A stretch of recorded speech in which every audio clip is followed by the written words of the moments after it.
my red cheese. You can just wait instead. It'll be easier if you just wear it. I know, but we might be playing games, like, Outside? So I know that. who could have one? the section 9 in the Introduction to Calculus paper is on an approach to the inverse problem, and I'm going to skip that for the moment. I would encourage you to read it. It shows, we'll probably come back to that as we discuss the differential equations paper. But basically what I show in that section is, I showed you before, that you can take a certain system of PDEs and convert it to a differential equation over the algebra, and then solve it, and then convert back. So you can solve certain systems of PDEs using a calculus calculation. And then at the end of that section, there's something that is it's a remnant of work I did with Bailo Zhang, and Bailo and I, we looked at abstract modern sort of formal PDE theory, which goes under the name of exterior differential systems. And these folks really are at the cutting edge of how you define a differential equation. And anyway, central to their thinking. Is that like when you were talking to me back just like a couple months ago, but like some people have like this interpretation that if you don't get a function, you don't solve a differential equation. But you were talking about how like I have differential operators, I can see the forms. Very much so, yeah. These are exactly the people that would identify differential equations with differential forms and properties of differential forms. So it's very modern. It's well, as much modern as it is, it's largely derived from work of Cartan. But people like Robert Bryant and what's his name? Another ex-president of the AMS, I believe. I can't think of his name, but anyway, they have a number of books. So like the one that Bailey and I looked at was Cartan for Beginners, which is by I think Ivy Landsberg and I forget who else, but that title is often kind of like Misleading. It's pretty misleading. This is very much. It's a pretty hard book to crack, I think. But anyway, in that book, among other things, they introduced the tableau to as sort of an abstract object which you can use to sort of describe a partial differential equation or something like that. And well, I'm still not doing it justice. So I mean, there's the Cauchy-Riemann equations, right? They, you have ux equals to vy and y equals to vx. Minus vx for complex, or plus for the j, yeah, right. But then past that, you can assume that partial derivatives commute, and you can look at differential consequences of the Cauchy-Riemann equations. So like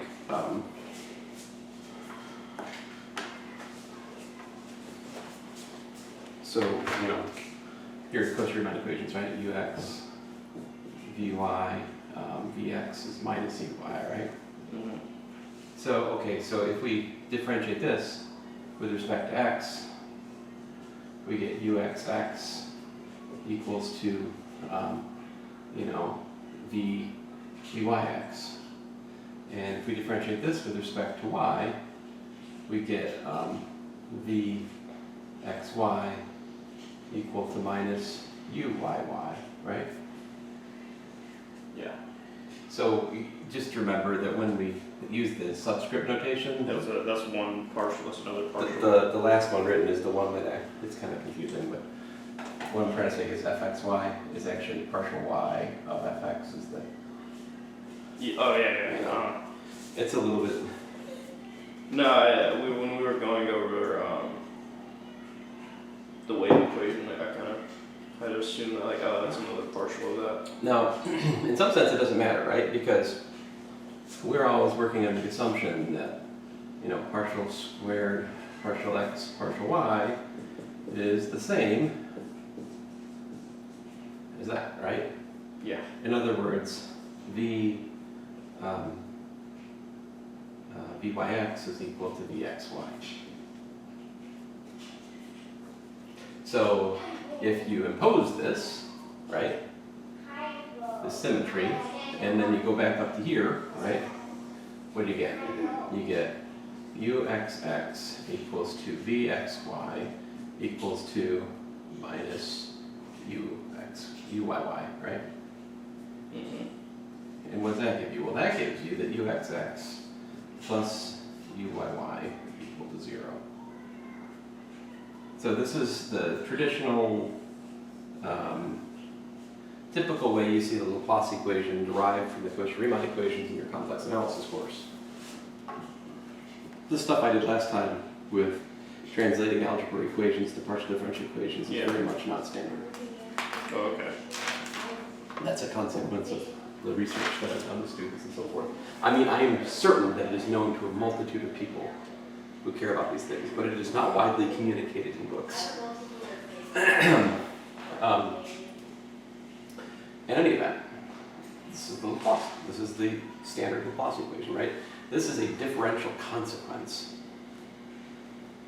of these Cauchy-Riemann equations, right? So the idea in Cartan for beginners, this tableau idea, is you can write down a tableau which somehow captures these things, like a first order tableau. Yeah. And then you can study how to like extend it, such that the extension of the tableau contains all the second order differential consequences of the first order system. And then you can extend it again and get all the third order differential consequences, and so forth. Because once you have a system of PDEs, you can differentiate it ad nauseum and create more differential equations that are differential consequences. And so a differential equation and the set of all differential consequences of it, I believe, forms an ideal in this context, in like the abstract algebraic sense. So it's kind of like if you have an equation, you can square the equation or cube the equation. Or if you got a couple of them, you can combine them and create new equations. Well, the same is true for differential equations. How do you abstract algebraically formalize that? That's what tableaus do. Okay. And so that's what the end of section 9.2 of my book is, paper is about. And this is kind of as far as I've gone with it. So I'm not an expert in this stuff, and I haven't found the next interesting question to ask, so it just kind of sits here. And what I show is that I can take a generic tableau for a partial differential equation, and if the solution, if the thing you're building the tableau over is a differentiable, I can rewrite it in terms of a derivatives, and like, my double scrolling got me again for the first time, but not the last time today, probably. So if you look at like my theorem 9.2,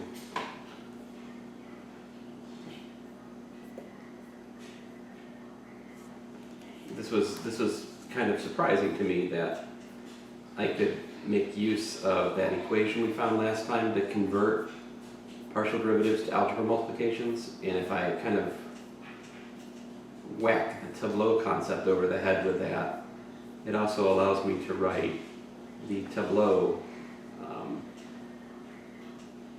for an infinitely a-differential function in terms of successive a multiplications. So it's just, I was very happy with this. But in order to really appreciate why I'm happy with this, you'd have to like spend like a month or two in that book for Cartan for beginners. So don't be bothered by this section. It's kind of something you can come back to later if you find yourself being a person who wants to study partial differential equations abstractly. That brings us to section 10, which I think is much more, something we should be looking at. Now, if you get interested in abstract PDEs and you want to like dive in to Cartan for beginners with me, like I'm game, we can try to do that. But I should warn you, I don't have research level knowledge in that. Like I'm a novice. Okay.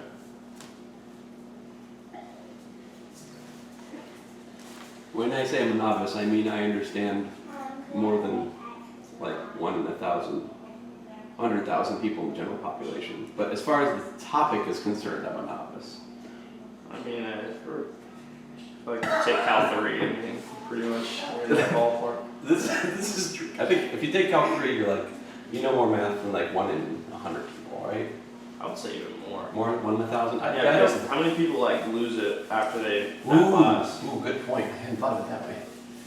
That's true. It does have an expiration date for most people. Yeah, my sister was talking about If you don't use it, you lose it. it was like a, yeah, go ahead. So, Isaac, No. you try? Yes. Was it better? Or the try is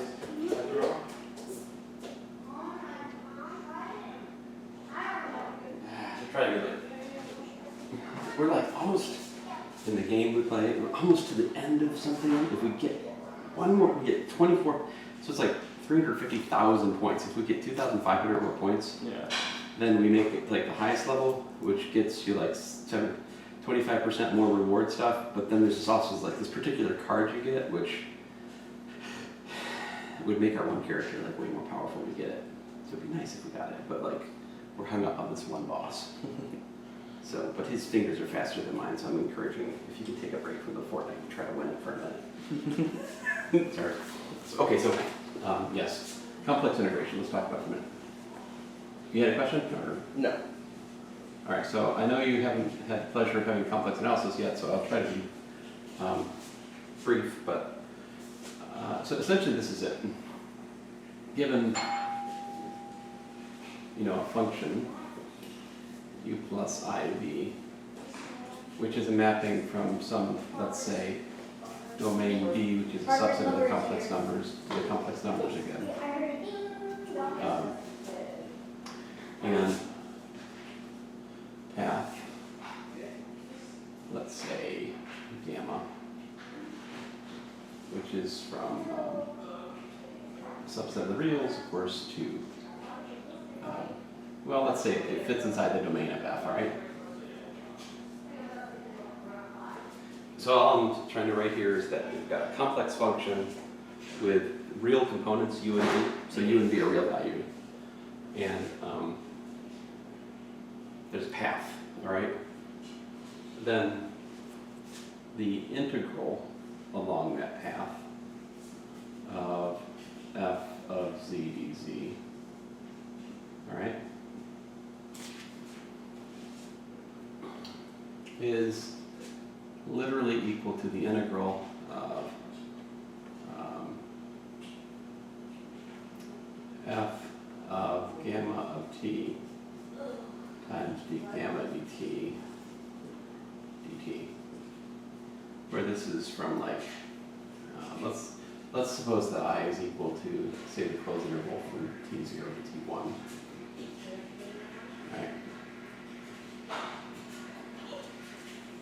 So what you do is you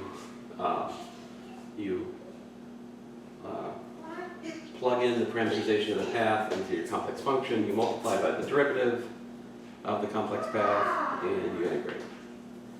And this integral is defined component-wise. So think about this as like the integral of a vector value function. How do you integrate a vector value function? You integrate the first component and integrate the second component, you do them separately. Yeah. So it's just that kind of integration, component-wise, of a vector.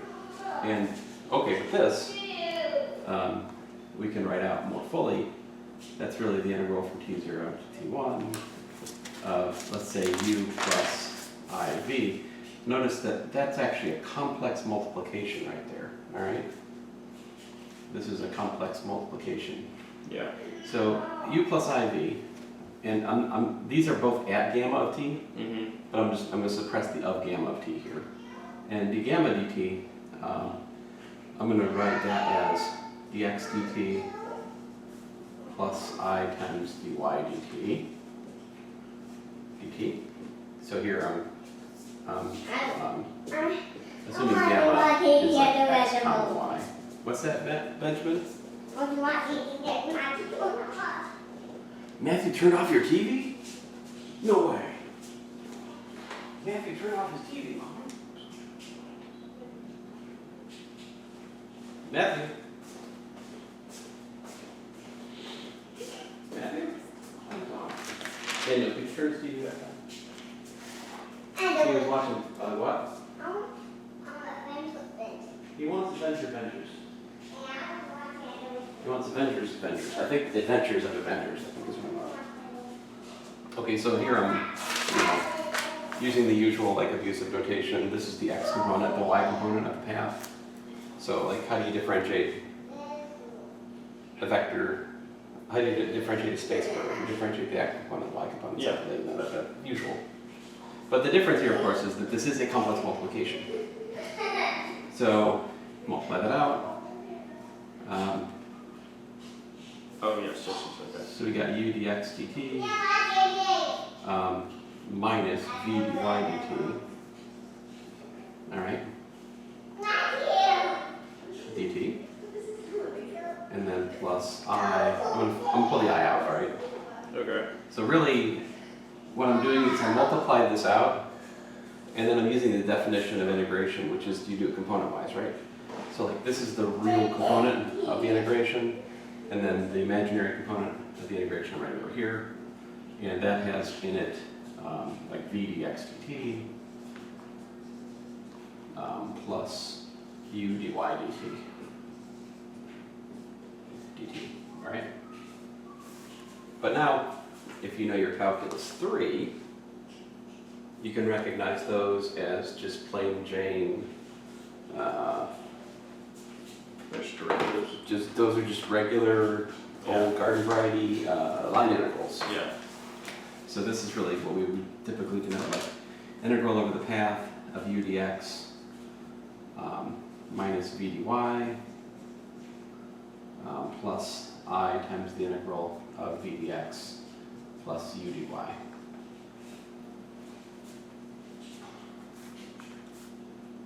And so formally speaking, right? Formally speaking, we could just as well have discovered this formula here by just like multiplying u plus iv and supposing, well, z is x plus iy, right? So what's dz going to be? Well, surely dz is going to be like dx plus I dy, right? So if we were to do that, what would we get? We get like u dx minus v dy plus I times v dx plus u dy. Of course, we get the same formula, if you think about it that way. Yeah, and then you take the integral of that formula. But I'm proposing that the this right here should be that can be as a potential definition for the complex integral. All right. Now that's one possible definition. All right. Now if you look at my definition 10.10, what I'm doing right there is I'm just defining. My definition 10.1 rather. If you look at that, I'm just like defining how to integrate a function from the reals to the algebra, and I'm saying that you just integrate each component function in a real sense. So that's just the usual Calc 3, integrate each component definition. And then Theorem 10.2 is properties of that integration, which pretty straightforward. Most interesting probably is 3, that the fundamental theorem. None of this really is. So the fundamental theorem of calculus holds over an algebra? Yes, but Theorem 10.2, there's a few different ones. Okay. Theorem 10.2 is like again, that's just a function from the reals to the algebra. Mm-hmm. So this is actually just a different notation for something you've already seen in Calculus 3, which is, often we use this kind of notation in Calc 3, but it's like integral from t1 to t2 of like dr vector dt, right? Yeah. Well, that's equal to r of t2 minus r of t1. Yeah. Or, you know, if you had integral from t1 to t2 of like f vector of t dt, you'd say that's big F vector of t2 minus big F vector of t1, where f prime of t is f. Okay. It's just that kind of fundamental theorem calculus. Now, item number 2 in theorem 10.2 is a little bit more interesting because, you know, that emphasis is to pull out an algebra multiplication. But I said I was going to talk about complex integration for a little while. Let me stick to that because I'm starting to drift. Yeah. Okay.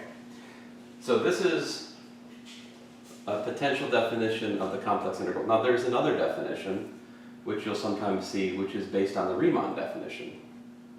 And so like the other way you could define the complex integral is in pretty close analogy to the Riemann sum. So like here's a picture.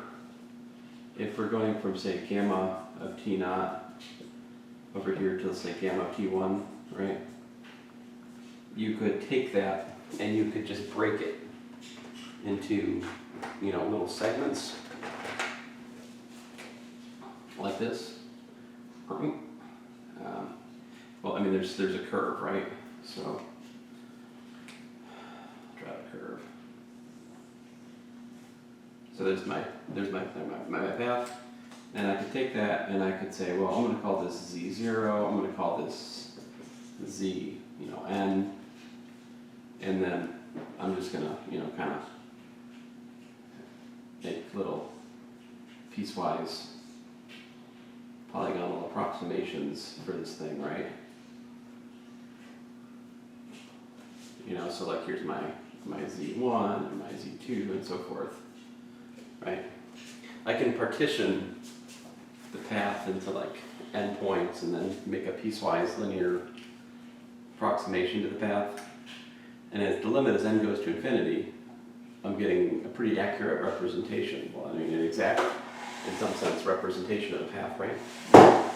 So with respect to this way of thinking, there's a natural alternative way to define the complex integral. And that is that the integral over gamma of f of z is equal to the limit as n goes to infinity of the summation. Let's say I equals 1 to n of f of zi delta z, like that. Where, of course, here delta z is, you know, it's I guess I should say, man, I forgot the notation for this. Let's see if I've got this in my, I feel like I get around to this. Yeah, I need a sub I on this as well because, right, it's not like, this is, I mean, it's like a Riemann sum, right, but it's also not because, okay, admittedly, well, this is the thing. In calculus, we often give lip service. We say, oh, the Riemann sum could have, you know, it could be rectangles of varying width. Yeah. But we'll assume that they have equal width, right? So since we assume they have equal width, there's no index on the delta x, right? Because we just say delta x is b minus a over n. Yep. But here, definitely can't do that because delta z is like, this is delta z1, you know, this is delta z2. These are displacements. Yeah. So I need delta zi. But this is another way you could define the complex integral. And it is shown in usual complex analysis texts that this concept and that concept are equivalent. Like you can derive, you can get from here to there and vice versa, just through going through the Riemann sums. Like this can be broken up into a pair of Riemann sums. That's what I was thinking. I was just like, what can you apply the same thing? Like, you know, just. Yeah, I mean, there's a lot that's going on here. Like essentially, you know, you gotta look at this as something like, you know, it's like delta xi plus I delta yi, right? Yep. And then you use the mean value theorem for like each piece to pick out, and I don't want to get into it. But this is and that are actually equivalent. Now, So, and since it's in, are we in 3 space or are we just talking about n-dimensional? I'm still in complex at the moment. Okay, so, with the, like, from what I understand with the Riemann, like, rectangles and stuff, is that you're finding an area under the curve, but here, you're not. Very true. Someone erase this, because we don't, is it okay? Yeah, that's fine, I have it. Yeah, that's one of the questions people always get around asking once it kind of hits them what's being said. And this is like, what is it? Yeah. It's not anything like immediately geometric. Okay. It's a pair of line integrals. Mm-hmm. So, I mean, one potential interpretation, if we think about, a given u and v, you could think about those as a pair of real functions, right? So if you think about the vector field f equal to, say, u comma minus v, Yeah. and you can think about the vector field f2 equal to, say, v comma u, right? Yeah. So the complex integral is giving you the work of f1 as the real component, and the work of f2 as the imaginary component of the complex integral. It's calculating work of both of these vector fields at the same time. Okay. But if you ask the same question about a regular line integral, like you say, well, what's this the area of? That's also a bad question. Think about calculus 3. What does the line integral represent? Well, it represents work. Yeah. Or the circulation, really. The circulation of the vector field. How does the vector field line up with a curve? Yeah. That's the measure of the line integral measures. So this complex integral measures how this lines up and how that lines up with the curve gamma. And it can do both at once because it's a complex number. It can do both at once because it's a complex number? My complex number has two independent real pieces of information in it. So Now, let me show you an example.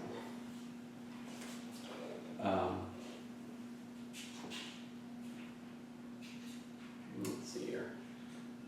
The integral, let's do over this is a pretty standard example, unit circle. So that's modulus of z equal to 1. We'll do counterclockwise, right? And I'll show you dz over z, all right?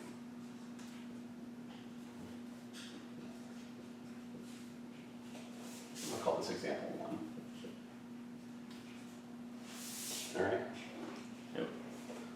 Now, all right, so the path is this. It's cosine t plus I sine t, right?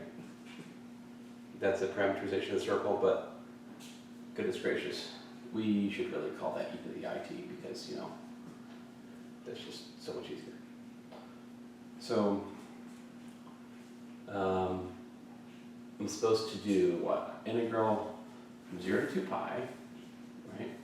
I take one of my f of z is 1 over z, right? Yeah, because, yeah. And So- easy. F of gamma of t is 1 over e to the it, right? Yep. And then I'm supposed to multiply by d gamma dt. What's d gamma dt? It's d dt of e to the it, right? And if you've taken my calculus 1 final, you know that that's I e to the it. Yeah. I was going to take a bonus question. So dz effectively is, this notation is very, very forgiving in some sense, right? Because we're saying z equals e to the it, so like dz is I e to the it dt. I mean, you can really think of it that way. It's very...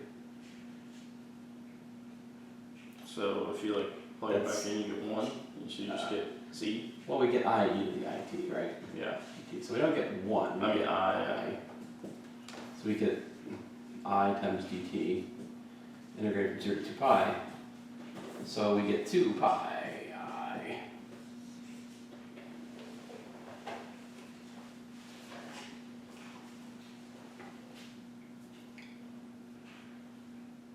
So, if we like, we can circle back to my work comment again, right? Yeah. Can I erase this? Yeah.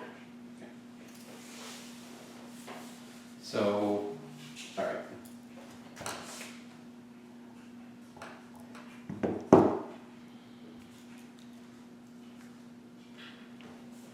One over z is 1 over x plus iy, right? Yes. Which is x minus iy over x squared plus y squared.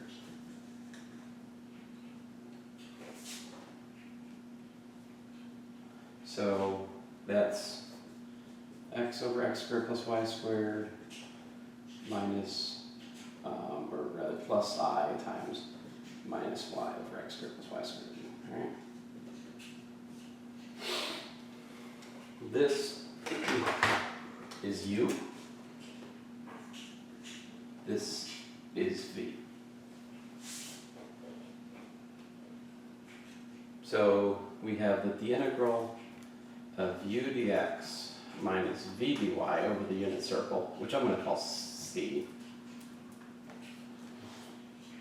1, why not? Is what? Whereas the integral over c1 of, v dx plus v dy is 2 pi.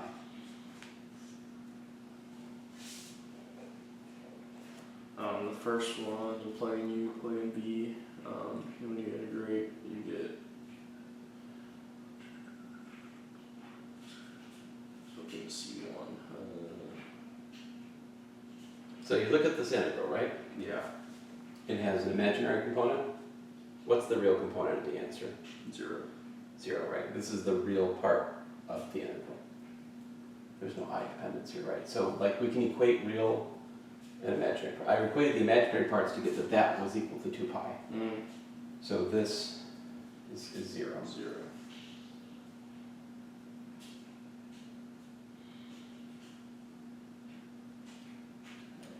Now, specifically, f1 equal to, 1 over x squared plus y squared. I'll just factor that out, right? U minus v. So that's x, y, that guy, right? That integrates to 0 around the unit circle. Then when, well, This one, on the other hand,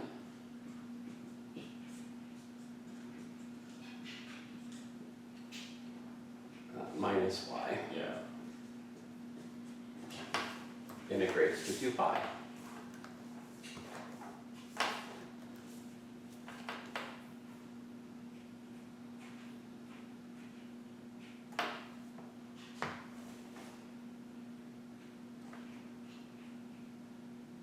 Yeah, well, that's because, yeah. Something else I should point out here. If instead of being radius 1, it was radius, say, r,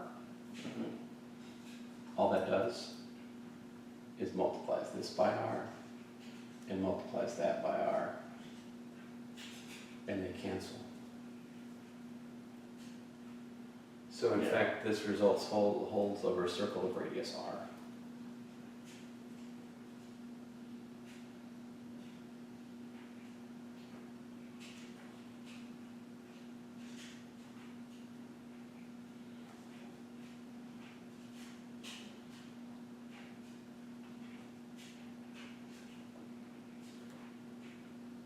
So now that we've got example 1 down, which is like a fundamental example, right? Yeah.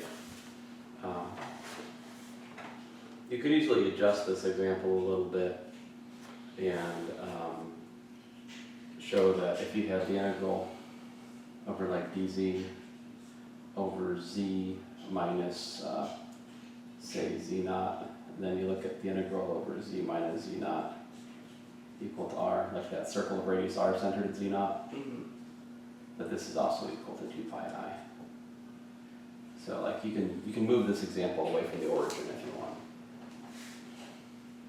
Another interesting direction to play with this example is instead of going z, go z squared, see what happens. So you'd square root e at I t. Right, so I'm going to erase Good. this stuff. So Yes. So the same parameterization works, but now we got to square this down here, right?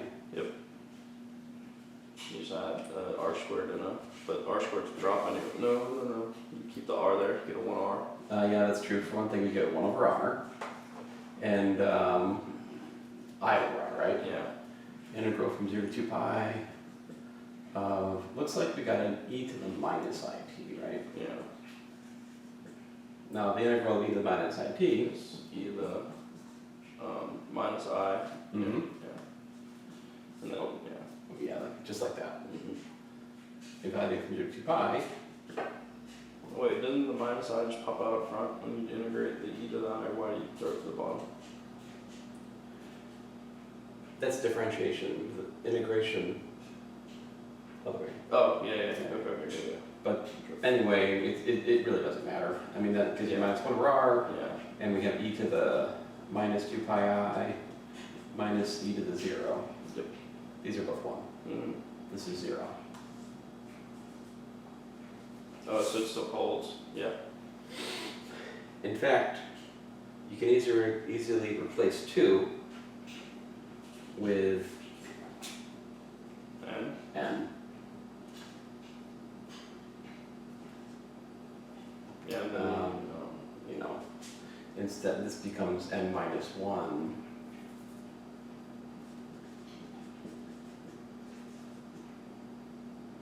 and then you get Rn.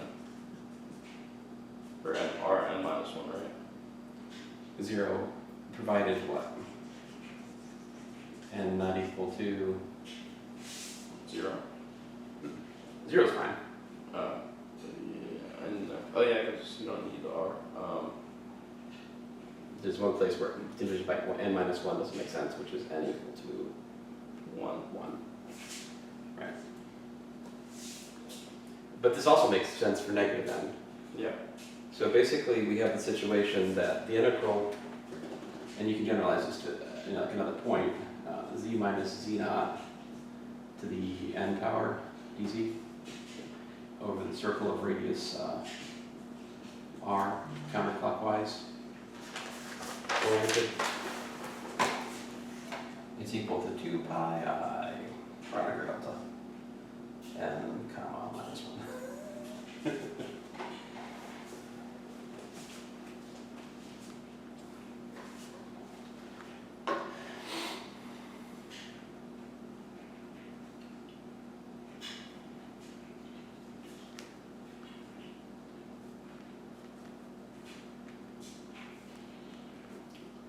Now, So what I don't understand is when n's equal to 1, because we already proved n's equal to 1.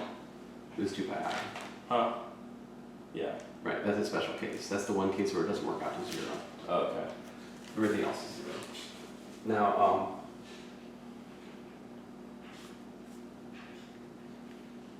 so there is like a fundamental theorem of calculus for the complex integral, Okay. complex line integral. So FTC looks like this. The integral of f of z dz, if your curve starts at point P and goes to point Q, then this is equal to f of Q minus f of P, provided,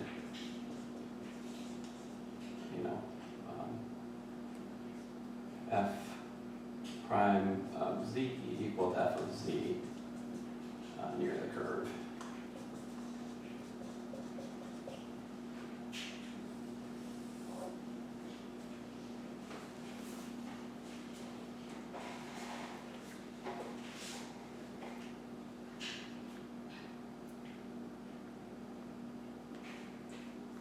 So, like immediate logical consequence is that since we have this fundamental theorem of calculus for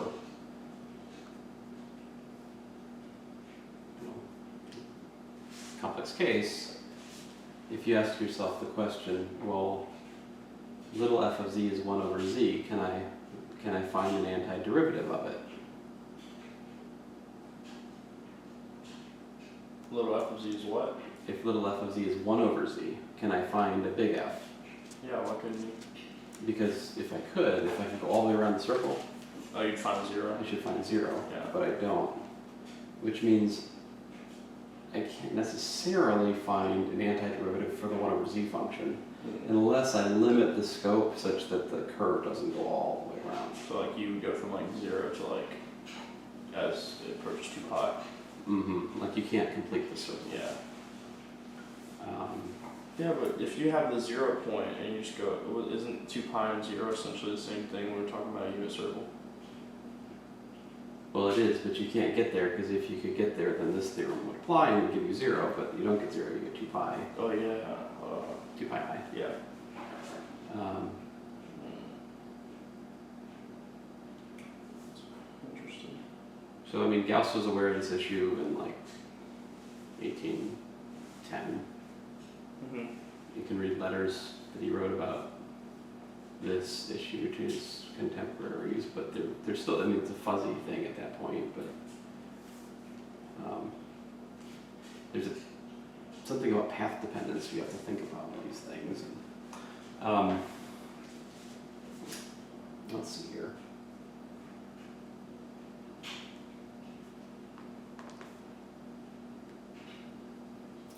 Let me actually show you the proof of FTC, because it actually is a precursor for the same thing for A calculus.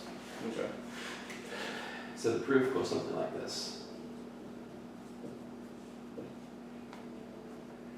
So I'll say this. If you know the antiderivative exists, it's a much easier logical problem Yeah. than if you run into integrals like this 2 pi I thing here, and then you try to say, well, what's possible for the antiderivative? That is a much more logically demanding Yeah. study. So anyway, let's suppose that the f prime of z is little f of z, right? And gamma from say t0 to t1 parameterizes the curve in consideration that goes from p to q, right? So that means like gamma of t0 is p, gamma of t1 is q, all right? And so we integrate from over the curve, f of z dz, all right, great. And that's equal to the integral of, from say t0 to t1, right? Well, so f of z we can replace with the derivative, right? I'll find, I'll write it this way. It's ddz of big F of what? Well, of gamma of t.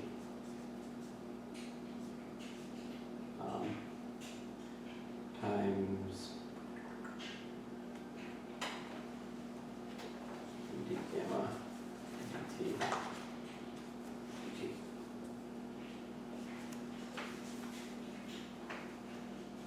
So all I've done at the moment is use the definition of the complex integral and the fact that we're assuming that f, little f, is the derivative of big F, right? Yep. And I'm still not right. This is not, excuse me, this is not correct. That's not a good notation for what I'm trying to express there, because I'm supposed to differentiate. You can write it this way: df dz evaluated at gamma of t would be better notation, or you could write f prime of gamma of t would also be good notation. But anyway, here's the cool thing: this is a complex multiplication, right there. All right.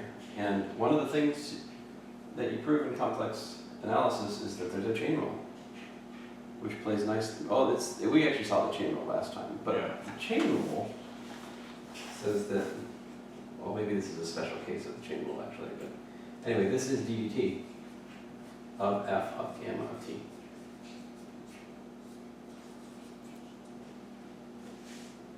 See, so when you differentiate a function of a complex variable of a real variable, you take the complex derivative, evaluate it the real function, the gamma of t, and then you multiply by the derivative of the inside function, which is gamma dt.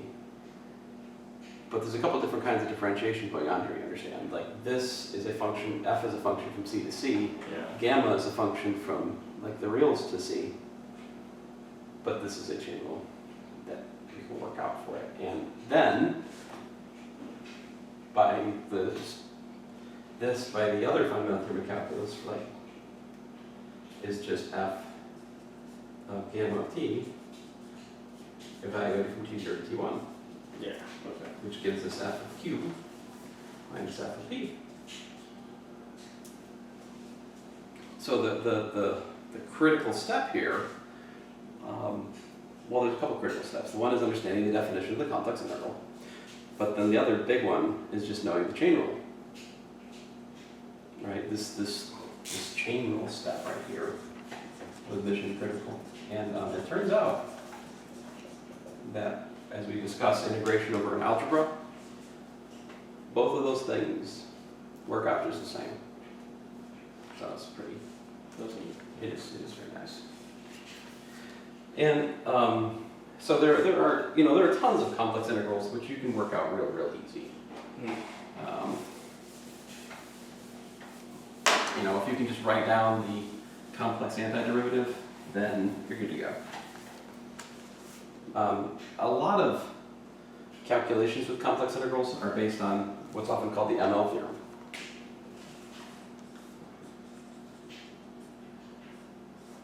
ML theorem?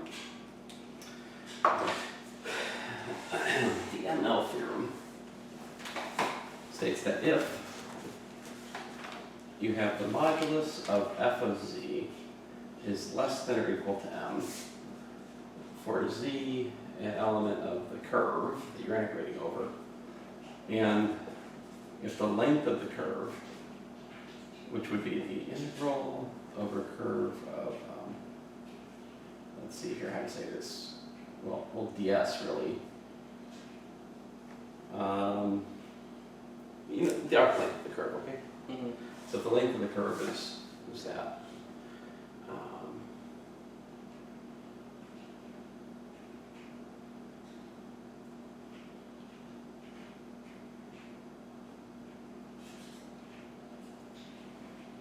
I'm debating whether or not to write this. I'll write it. So if it's parameterized like our one just was, this is the integral from t0 to t1 of the length of dz dt. So that's like the complex square root of the real squared plus the imaginary squared. That's just a fancy way of saying that's the square root. That actually is the square root of dx dt squared plus dy dt squared. It's the arc length integral. All right, then the modulus of the integral over the curve, all right, is less than or equal to m times L. Length of the curve. And M means what? M is a bound. Okay. It's a bound on the modulus.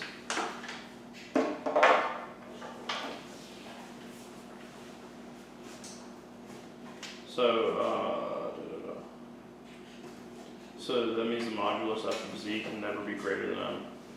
Yeah, if you The can. bound itself, which makes sense. I mean, just Right. So this gives us a way to argue that certain complex integrals like limit to 0. So this is typically useful when you're not looking at one complex integral, but in fact a family of them, which are related in some kind of nice way. Many of the applications of complex integration theory to the problems of real integration involve this. So that's another thing that we know in complex analysis. And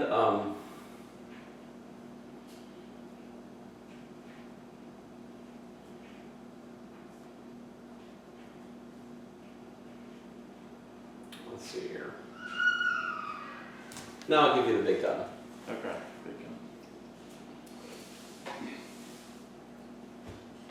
So if you've got a curve, and suppose it's clockwise, counterclockwise oriented rather, all right? And then you have like right here at Z naught. And you got a function, all right? F is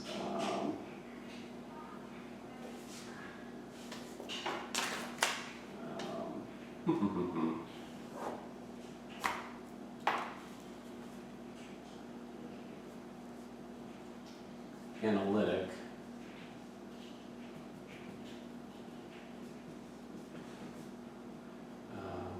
Everywhere on and near C except Z naught. All right. Then Z integral of f of Z dz over the curve C. All right. It's equal to 2 pi I times the residue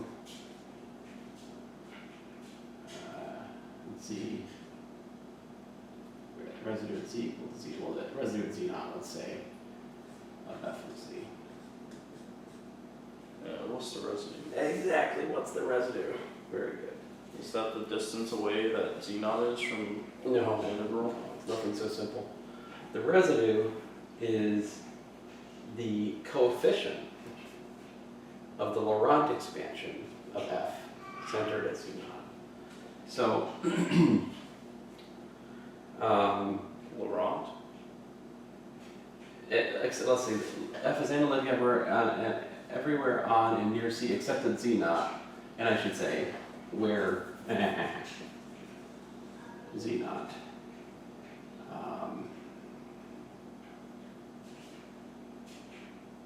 well, I got now I'm a little gracious. Well, let me try to explain what I mean by it. The Laurent expansion, right, for a function is like a Taylor series, except the Laurent series for f of Z equal to the sum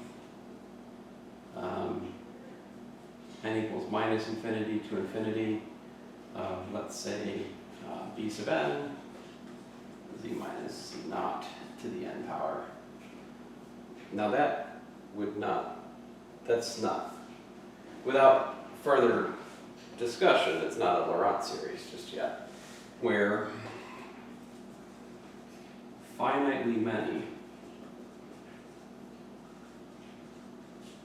b sub n are not equal to 0 for n less than 0.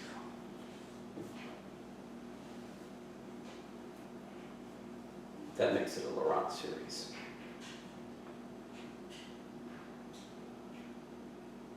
And essentially what this means is that if the Laurent series for the, I am assuming that the Laurent series exists for the function here at Z naught.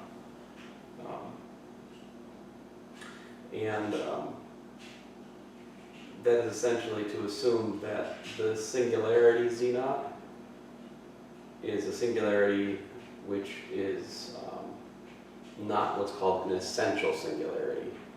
An essential singularity is something which has essentially like infinitely many reciprocal terms.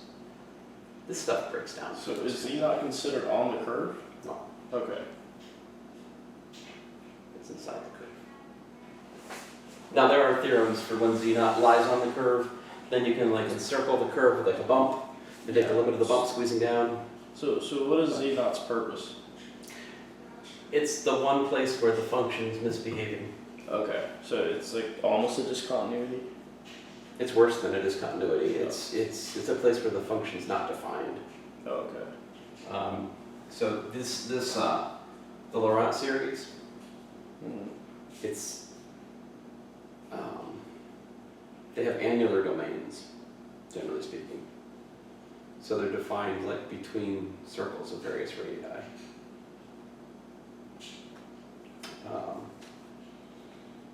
So anyway, since this is only finitely many, Yeah. that means you could write this as like, you know, b, let's say, minus r, little r over z minus z naught to the r power, right? And then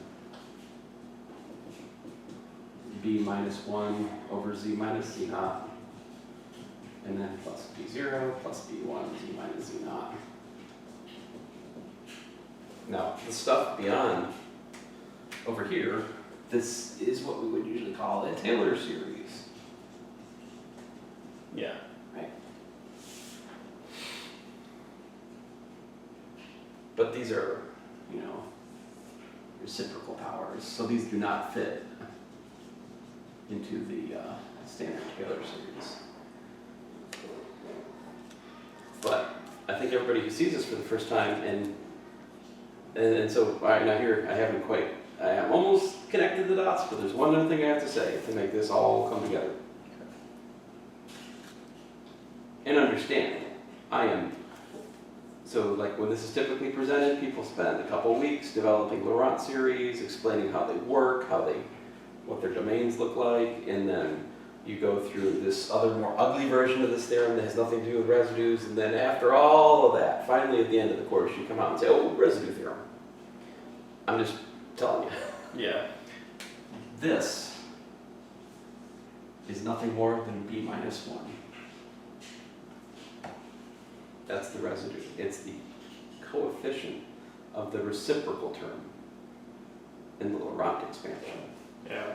Wait, so the reason we have this other theorem is because Taylor series doesn't involve with exponentials less than 0? Well, so analytic, what that means, and there's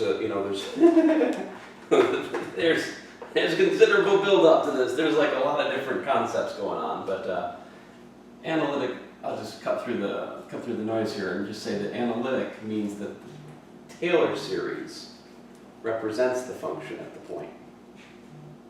One sec. Hello? Yeah.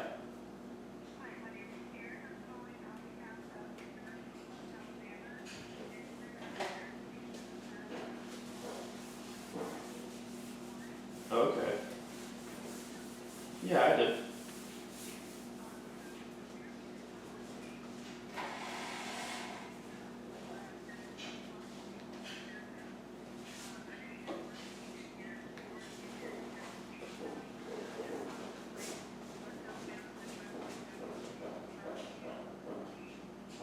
For 2018?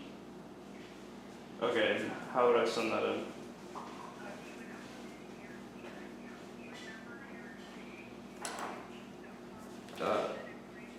KHEAA, yeah.